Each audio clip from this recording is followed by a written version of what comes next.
This is ASS Breaking News. Allah Akbar! Allah Akbar! Good evening. I'm Brock Jorgensen, reporting live from ASS News headquarters in your mom's butthole.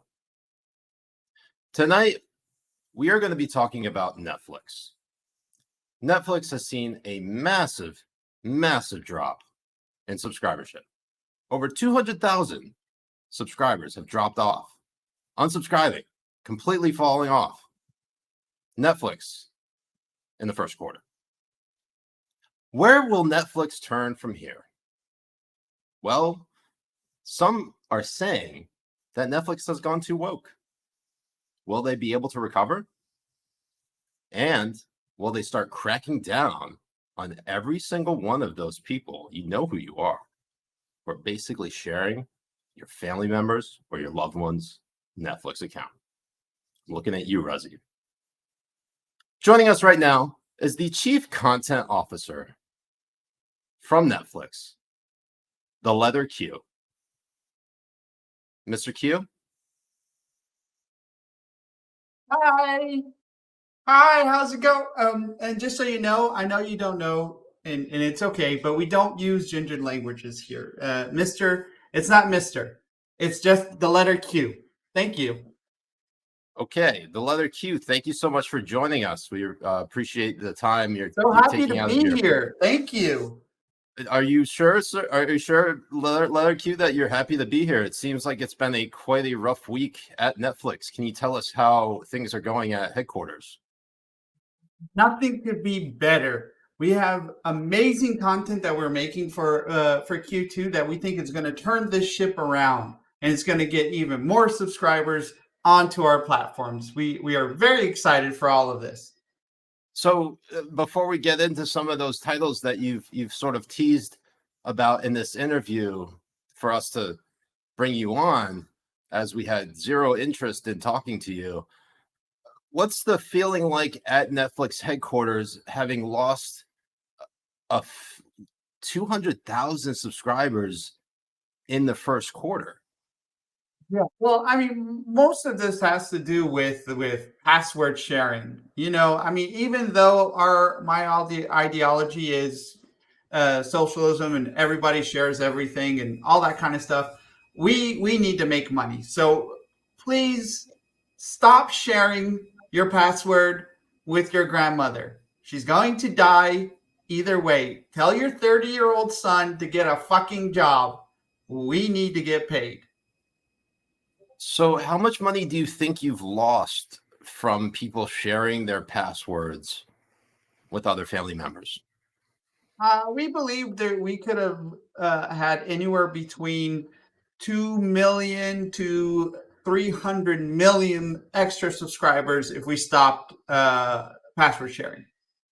So the GDP of El Salvador, very fascinating. That's right. That's quite a lot of money. This has nothing to do with our woke content. Nothing to do with our woke content whatsoever. Our woke content is absolutely first class. So tell us, so you're trying to make this pivot here away from woke content. Can you tell us a little bit more about what Netflix is doing for you, the Chief Content Officer, the Leather Q, to turn this ship around?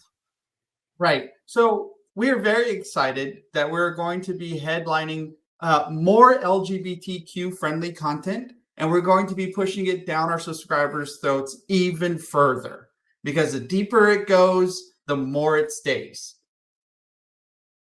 Such as?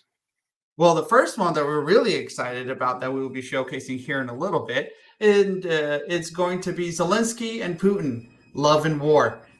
This is going to be a very, very interesting story about people on two separate ends that can still find love when sucking each other's dicks.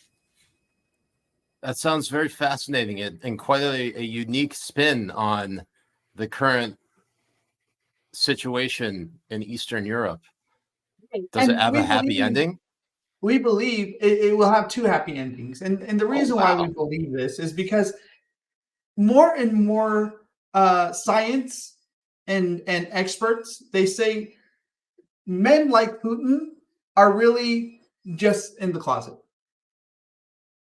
It makes a lot of sense. And who is going to be starring in this feature film? I assume it's a film. It's not a TV series, correct?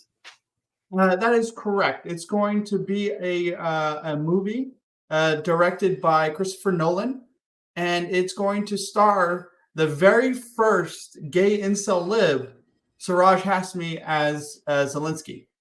And the person playing Putin is going to be Brad Pitt. Honestly, sounds quite steamy. I'm very excited to look into this. I think this is going to break barriers. It's going to showcase that even tough men, the toughest of men, can touch penises. Is there any sword fighting involved? Well, absolutely. We have one of the greatest choreographers that we could find coming straight from Hong Kong. Not sword Because fighting. we want to be as actual diverse swords. as possible, of course.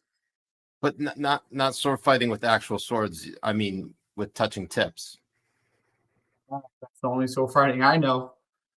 All right. Well, you've also teased a few other titles you'd like to hear about. Can you tell us a little bit more? Hey, we're very excited for the next one, especially because it's very topical.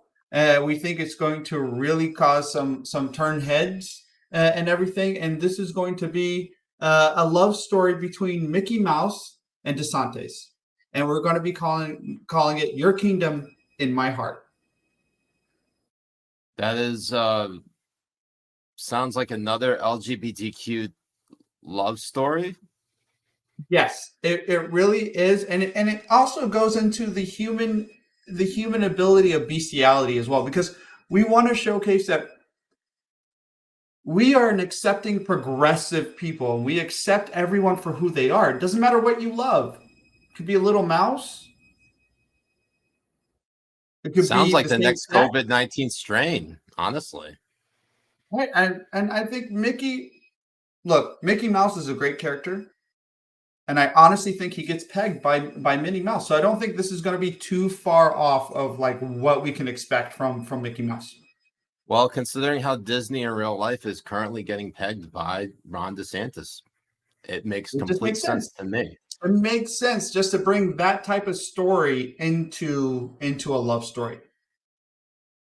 Beautiful. What else? Mickey what else getting is bent over and clapped by DeSantis right now? So why not? And they're actually taking it pretty well. I mean, they are moaning quite a bit. But anyways, you have more. Yeah, we have one more story, and it's coming off of the success from our I think it was 2017 hit Cuties, sorry.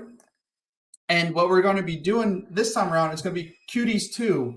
This time they're furries, because there is great discrimination against furries, and we know now, because the science has come out, that when a 3-year-old says that they're a furry, they mean it, and it will take us as the adults to help usher that through for them. If a 3-year-old says that they're a dog, by all means, go and get them a Goofy costume, a Pluto costume, the thickest, furriest costume you can get, and make sure they wear it all through summer as well.